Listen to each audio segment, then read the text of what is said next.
nome é Patrícia Borer Pereira Leite, eu sou psicóloga clínica e psicanalista e sou, vamos falar assim, mediadora de leitura há muitos e muitos anos. Atualmente eu atendo no meu consultório pessoas de todas as idades, mini, médios e grandes, mas todo esse trabalho com os projetos sociais, com literatura e mediação de leitura, começou meio no começo de tudo para mim, logo que eu me formei. Parecia muito claro, legítimo, que esses objetos literários poderiam ser um suporte genial. E eu aprendi muito com as gerações que vieram antes de mim e profissionalmente também. Então, quando eu quis usar esse suporte e me deixaram, acreditaram em mim, eu era o bebê para o qual estavam lendo a história, entendeu? Assim, eu cheguei, defendi que eu queria trabalhar com isso e falei, legal, tá bom, mas então a gente vai observar o que vai acontecer e vai tentar pensar sobre. E isso fez eu aprender muito, até de por que eu queria usar esse objeto de mediação para fazer o trabalho terapêutico com as crianças. Os bebês, eles são pequenos pesquisadores, eles vêm ao mundo com um grande potencial, porque eles precisam se desenvolver, aprender o mundo. Mas sozinhos, eles não conseguem fazer isso. Nós somos o animal mais dependente da natureza, dos pais quando nascemos. Todo bebê humano, quando chega, ele é muito dependente. E ele precisa, o Evelio Cabrera Parra, que é um linguista, ele costuma dizer que os bebês precisam de leite, carinho, afeto e histórias. Então, esse bebê, ele precisa ser recebido pela cultura a qual ele pertence. Primeiro as culturas, né, do pai, da mãe, daquele grupo familiar que vai acolhê-lo. Ele precisa receber um banho de linguagem enorme que vai passar pela linguagem verbal, mas também pela linguagem de gestos e de formas de cuidados, né? E nós, adultos que recebemos esse bebê, precisamos apresentar o mundo para ele, né? E apresentar o mundo se passa de maneiras mais formais, mas a maior parte das vezes, se tratando da primeira infância, de maneiras muito sutis, cotidianas, da lida com esse bebê, da vida da família.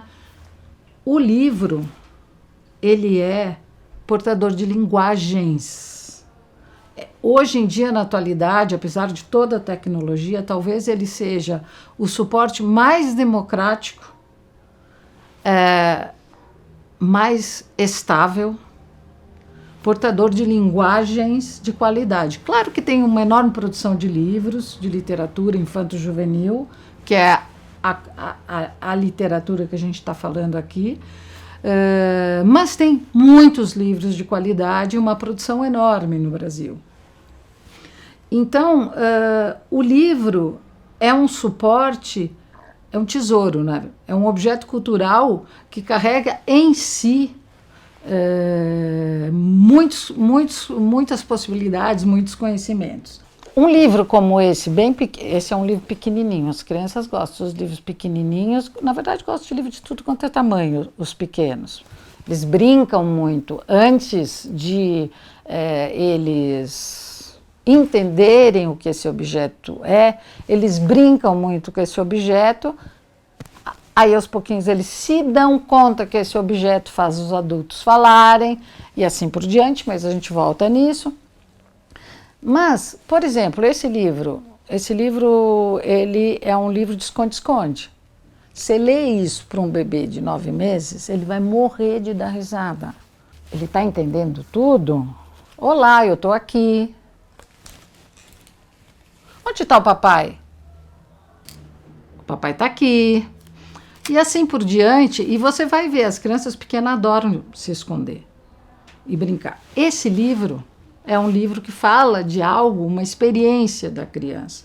Então, os livros de história, eles carregam várias vivências e histórias da gente. Algumas vivências e outras histórias que falam dos sentimentos, histórias de outros lugares, histórias de outros tempos, onde cada um de nós pode se reconhecer mais ou menos. Por que é importante ler para os bebês? É importante ler. Hoje em dia a gente sabe muito mais do que sabia há 40 anos atrás, quando eu comecei a fazer isso. É importante ler para os bebês, primeiro, porque faz a gente sentar, se acalmar e jogar a conversa fora em torno de uma narrativa que tem começo, meio e fim, que tem um vocabulário amplo para mim e para o bebê. Vocês vão me dizer, que vocabulário amplo é esse nesse? Olá, estou aqui. Vocabulário amplo que eu estou falando, eu falei para vocês que eram muitas linguagens, né? A gente tem aqui uma imagem que é uma dobradura. Nessa imagem não tem só a mãe, tem um gato em cima da cama. E tem, olá, olha eu aqui, que reproduz a mãe quando ela vem, o bebê chora, e a mãe chega e fala, oi, eu estou aqui, está todo mundo aqui. Tudo isso reproduz algo muito conhecido e, mais do que isso, traz o trabalho do artista, traz o trabalho do editor desse livro, traz todo um repertório de cultura que às vezes está para além dessa mãe, desse pai. Vamos voltar um pouco para a tradição verbal. Por exemplo, hoje em dia é sabido que no mundo inteiro existem cantigas de ninar que falam das angústias e dos perigos e da noite. Por exemplo, boi, boi, boi, boi da cara preta, pega esse menino que tem medo de careta.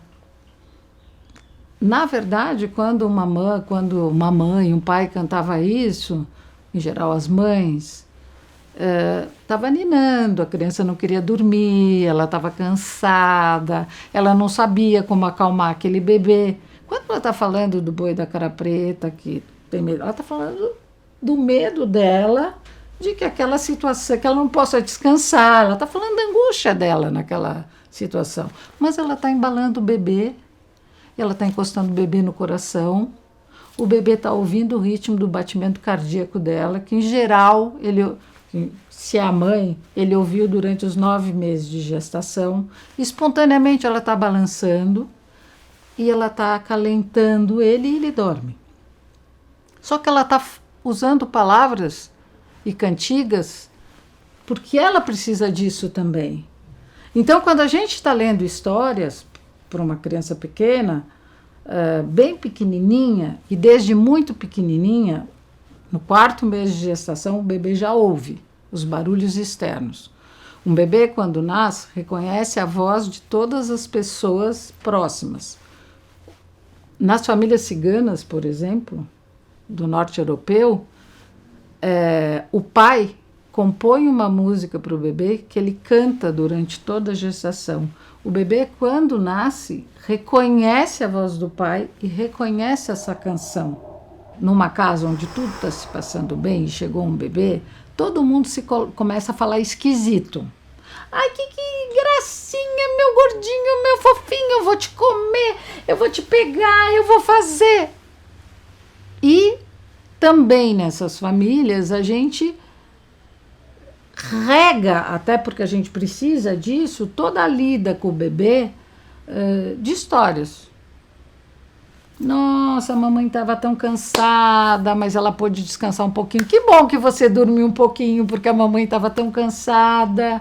Aí a mamãe ficou lendo, a mamãe ficou fazendo. O bebê está entendendo? Não, mas ele está entendendo que a mãe está contando uma coisa para ele, que ela está tranquila. E ele também está entendendo que é diferente daquela outra linguagem, que é, vou te trocar, você está com o bumbum assado. Já vai passar.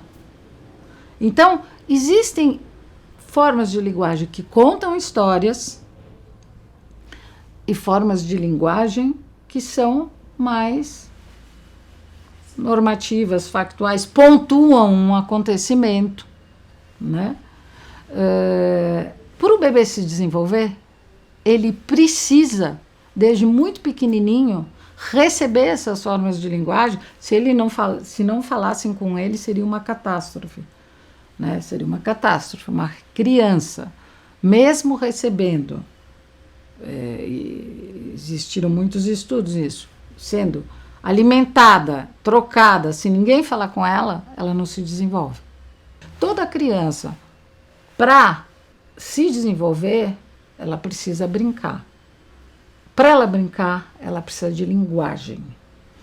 O homem, na pré-história, inventou a linguagem, né, para lidar com a angústia dele e para contar. Por que o homem pré-histórico, a gente imagina, né? Mas deve ser isso mesmo. Por que o homem pré-histórico anotava, pintando na caverna, o dia dele, a caçada dele?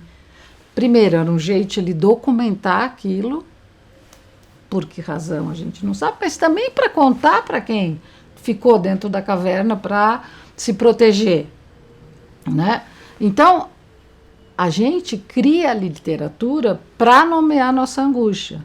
Se o bebezinho, nosso bichinho, não receber essa linguagem, como é que ele vai se desenvolver? Como é que a criança vai brincar? Antes mesmo de desenhar uma casa, uma criança já tem que ser capaz de imaginar uma casa na cabeça dela. Né? Quando uma criança pega um papel de 2 anos, pega um papel que fala, eu estou escrevendo, começa a brincar, isso mostra que é uma criança que, ou eu vou desenhar agora o Papai Noel, e aí ela faz lá um...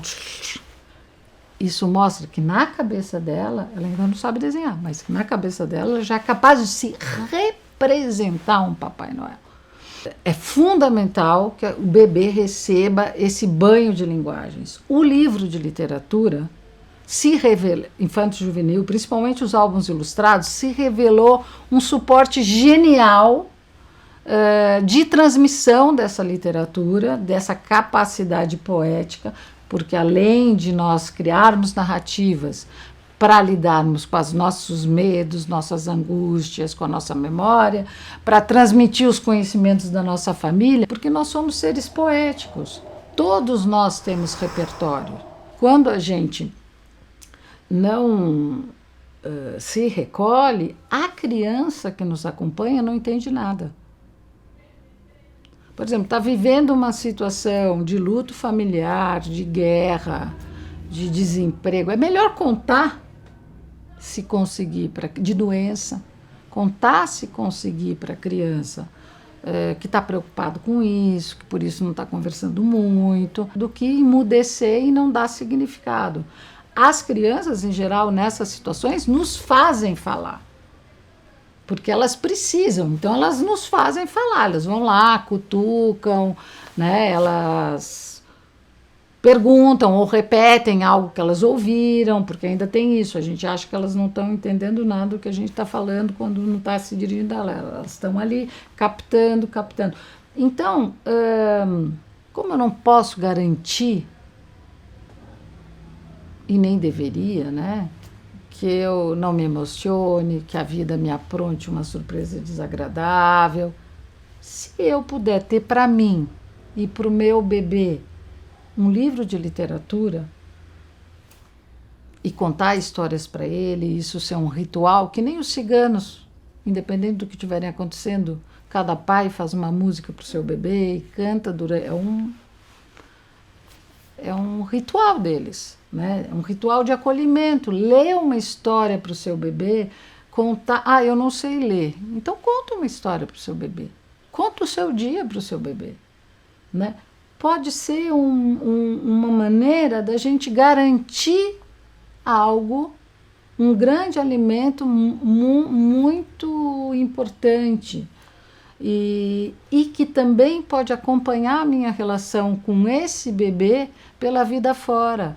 A relação entre um pai e uma mãe, entre eles e as crianças, conforme as crianças vão crescendo, e elas crescem rápido, elas não são mais um bebê, ela passa por muitas fases. Se eu tenho um espaço, que é um espaço de compartilhar, que é a cultura que nos une, sempre vai ser um espaço mais generoso de negociação, sempre vai ser um espaço de conversa mais fácil.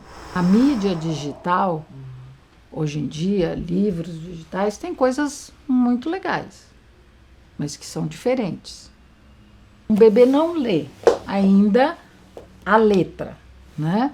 Ele lê várias coisas e está querendo aprender o tempo todo. Está querendo aprender, ele não lê a letra. Eu te contei aquele exemplo, quando a gente estava conversando, do bebê que eu lia. Estava na hora de levar Leopoldina, nosso labrador, com pedigree, e Carlos, nosso filho, para um passeio.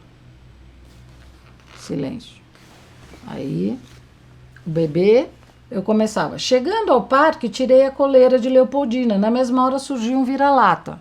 Enquanto eu lia, o bebê balbuciava. Quando eu parava de ler, o bebê não balbuciava mais. O bebê tinha entendido que tinha um ritmo. Ele sabia que eu estava lendo? Não, claro que não. Era um bebê pequeno, de colo. Não sabia que eu estava lendo, mas ele estava olhando que eu estava olhando para o livro e eu estava falando e que tinha hora que eu parava.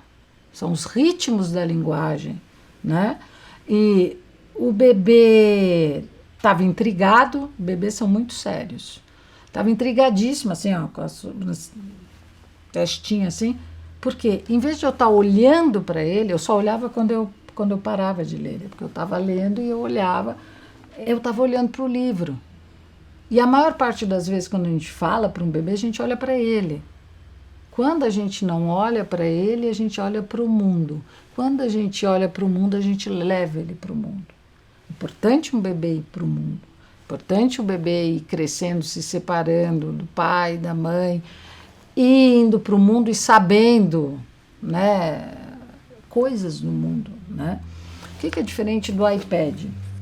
Provavelmente todos vocês aqui já viveram a experiência de olhar no celular quantas horas você passam olhando todas as redes, horas que você podia estar fazendo outro tipo de coisa, explorando outro tipo de coisa. Tá errado ter rede? Não, não tá errado. Eu acho errado. Eu reduzir todo o campo de experiências que eu posso ter que envolvam contatos humanos, né, necessários mesmo para mim, que tenho 62 anos, para ficar só vendo o mundo através de uma janela. Aqui você tem, eu uso a motricidade, para virar a página no livro digital, você faz assim também, não é igual. Aqui eu tenho cheiro, eu posso brincar de fazer chapéu, eu posso me esconder. E se você olhar com atenção uma criança pequenininha olhando um iPad ou um celular, ela vai estar só assim. Ela não vai estar, por isso que eu falei que faz mal para a visão, porque faz. O excesso de mídia digital também tem causado miopia. Depois, diminui a capacidade de experiências e de estímulos que a criança vive para lidar com aquela experiência, né? É ruim? Não, não é ruim, só tem que ser dosado. É genial? É genial, mas tem que ser dosado, tá? Depois todo mundo não tem um iPad, né? Por isso que eu falei que o livro continua sendo muito democrático. Depois eu sempre imagino que um dia pode faltar luz e acabar todas as baterias e que os livros vão continuar existindo. Hoje a gente sabe por que é importante ler para os bebês?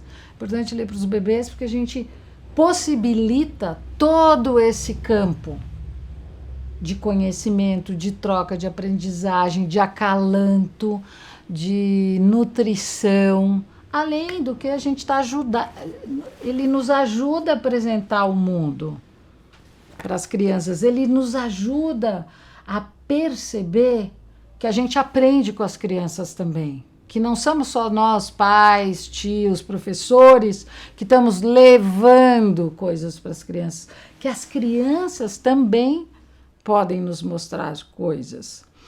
Realmente, o mediador, que a gente chama de eu chamo de despertador poético atualmente, mas o mediador de leitura, o pai e a mãe que vai ler para o seu filho, não precisa de nenhuma formação. Se ele for leitor, é melhor para ele, né? Porque significa que ele está mais inserido na sociedade de hoje. Mas se ele não souber ler, ele também vai encontrar o que contar nesses álbuns ilustrados e se divertir com eles. E o mais importante não é que todo mundo esteja ouvindo, é que todo mundo possa ouvir do seu jeito. O mais importante não é que todo mundo diga o que ele pensou, é que todo mundo seja respeitado na sua escuta. O mais importante não é em que ritmo isso aconteceu, é que todo mundo possa ser acolhido no seu ritmo. Todos nós somos capazes de mediar a leitura, todos nós temos histórias para contar e somos capazes de contar a história. Às vezes a gente pode estar entristecido, às vezes a gente pode estar recolhido, às vezes a gente pode estar tão angustiado que a gente mesmo não sabe conversar com a gente mesmo. Mas todos nós temos histórias para contar.